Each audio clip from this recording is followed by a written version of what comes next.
In the digital age, a single careless post can ripple through careers, friendships, and self-worth. This is the reflective case of Sarah Whitmore, a 23-year-old student who learns that online cleverness without empathy can cost more than likes ever earn. Asterisk.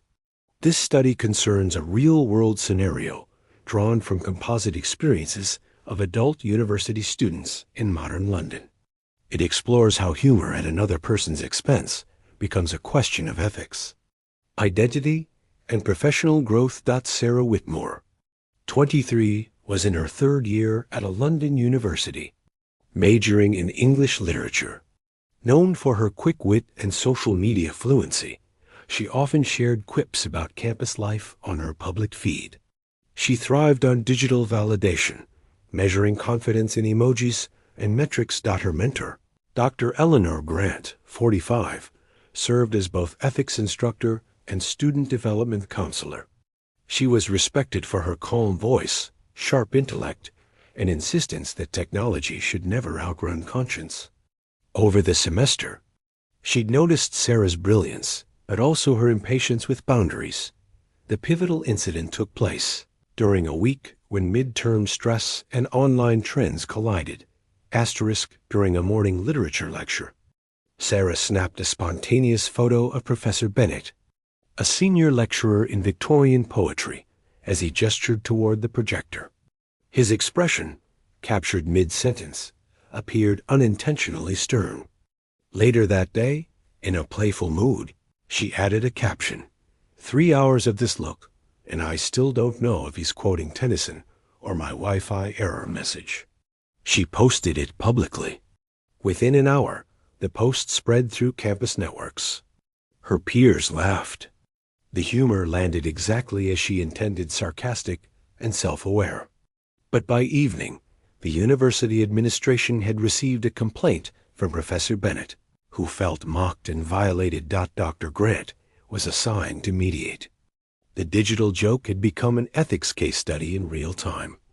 Asterisk. When Sarah arrived at Dr. Grant's office the next afternoon, she carried herself with uneasy confidence, shoulders back, chin up, but eyes uncertain. The office smelled of tea and old books. Dr. Grant gestured toward a chair. Let's talk about yesterday. Sarah sighed, attempting humor. I guess I broke the internet? You broke trust, Dr. Grant replied gently. Do you know why Professor Bennett was upset? He's overreacting, Sarah said. It was satire. Everyone knew it was a joke. Dr. Grant folded her hands. And yet the laughter came at his expense. Ethics isn't about what everyone does. It's about the choices you own. A long pause followed. Sarah shifted uncomfortably. The tension was not anger, it was expectation. Dr. Grant's gaze invited reflection, not defense. Asterisk to guide the discussion. Dr. Grant used a reflective model she often assigned in her classes. The 4 lenses of accountability. Intent. What did I mean to do? Impact. What actually happened? Response. How do others experience my action? Repair. What can I do to restore balance? Sarah read the first line aloud. Intent. I meant to make people laugh, she said. It was harmless. Then look at the second, Dr. Grant urged. Impact. Sarah hesitated. It embarrassed him, I suppose. You suppose, Dr. Grant echoed softly. Imagine you are him, respected lecturer, portrayed as a meme. How might that feel? Sarah opened her mouth, closed it again, then murmured, belittling. Dr. Grant nodded. That's insight, not guilt. Keep going. Through the remaining lenses, Sarah began to untangle the subtle threads between humor and harm. By the end of the session, the smirk that usually guarded her emotions was gone. In its place, thoughtful silence. Asterisk. Dr. Grant believed in active accountability rather than punishment. She assigned Sarah a structured exercise. Digital reflection journal. For 7 days, log every post, message, or comment and note its intent and possible impact. Empathy interview. Conduct a respectful conversation with someone who has been the target of online ridicule. Letter of restoration. Write to Professor Bennett, not for forgiveness, but to acknowledge the effect of her action and share what she learned. This isn't about atonement, Dr. Grant explained. It's about awareness. Real maturity isn't deleting mistakes, it's understanding them. Sarah accepted the assignment reluctantly, but by day 3, she began noticing how many posts relied on irony and mild mockery. Humor, she realized, often disguised insecurity. The digital reflection forced Sarah to confront herself. Each entry revealed patterns: seeking approval, equating likes with worth, shaping opinions for visibility rather than truth. She wrote in her journal one night, "I used to think being clever was power, but sometimes clever is just another mask for fear of not being seen." The empathy interview deepened that awareness. She spoke with a classmate who had once been mean-targeted for a mispronounced word during presentation week. The classmate described anxiety, sleeplessness, and a lasting distrust of peers. Sarah listened without interruption. When the conversation ended, she sat alone in the campus cafe for a long time, tracing condensation rings on her mug, thinking of how easily she'd played the same role unaware. Casual, careless. A week later, Sarah composed her letter to Professor Bennett. It read in part, "I understand now that humor shared publicly transforms private moments into spectacle.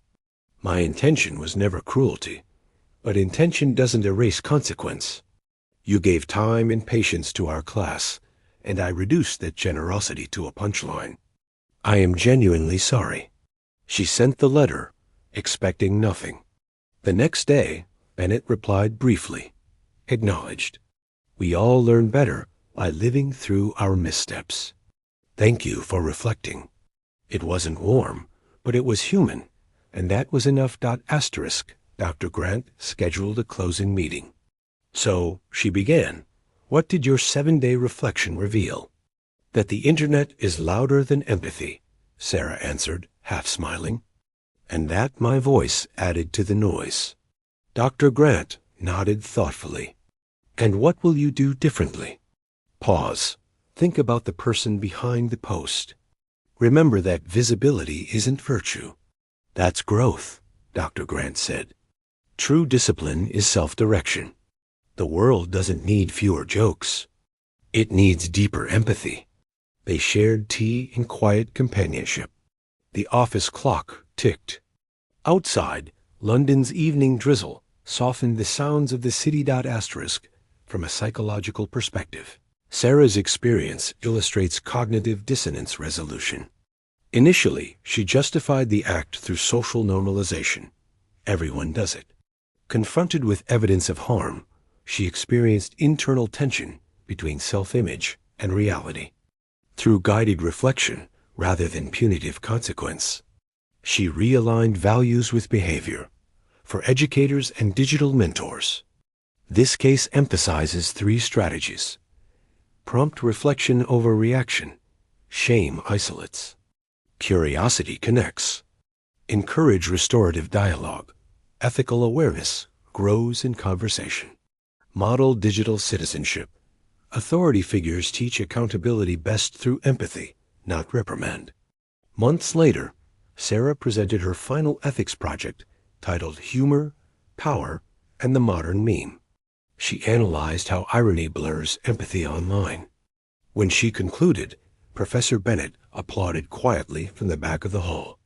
Afterward, he approached her and said, "You turned a mistake into scholarship. That's progress." Sarah smiled. "Thank you for letting me learn." Later, walking through the rain-slick streets of London, she felt lighter. The lesson wasn't about guilt anymore. It was about awareness. Every click carried intent. Every caption carried consequence. She no longer chased likes. She pursued understanding. Have you ever posted something online that you later regretted? What steps could you take to repair harm without deleting history? How can humor be balanced with empathy in digital spaces? What structures could universities adopt to teach ethical online conduct more effectively?